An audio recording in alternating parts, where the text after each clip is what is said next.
This is Cornick speaking. I often get questions from you about which bag to start with. Today, based on my own experience, I'll answer that question for you. How?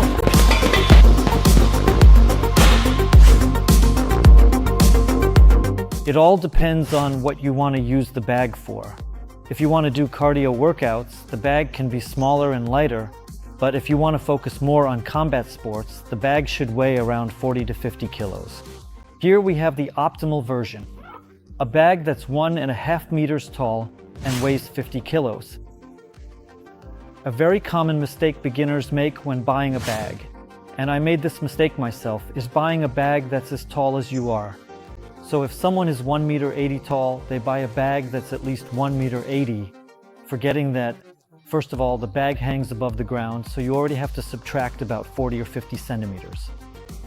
We forget to take into account the height of the room, which also means we don't consider that we have to hang it somewhere on a chain. This bag is 1.50 meters. I'm just under 1.80 meters, and as you can see, it's perfectly suited for me. The diameter of the bag can't be too small because that would unnecessarily reduce our training surface, but the bag also can't be too wide because that would make it harder to perform techniques in the clinch. The circumference of the bag is about 125 centimeters, which means a diameter of 40 centimeters.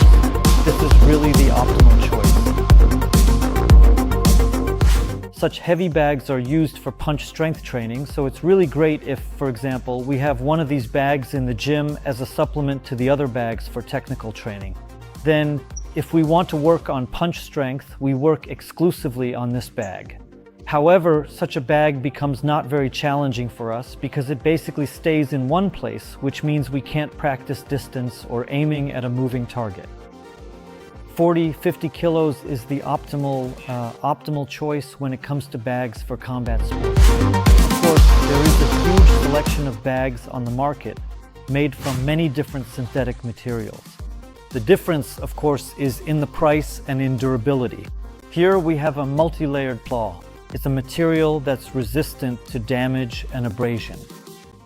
It's a material that doesn't require additional maintenance, and it's also resistant to weather conditions. So if we want to keep the bag, for example, outside, this is the perfect option. The encircling strap has two functions. First, it protects these carrying straps here, and second, it increases the training surface of the bag. Now let's focus on the swivel, which is this element here that ensures when the bag spins, the chains don't get twisted. Thanks to this, of course, we have better training comfort, and it also extends the lifespan of the chain. You often ask me which brand of punching bags I use. As you can see, both at the club and at home, I use Bushido bags. I'm very satisfied with them. They have a great reputation in the community, so I highly recommend them.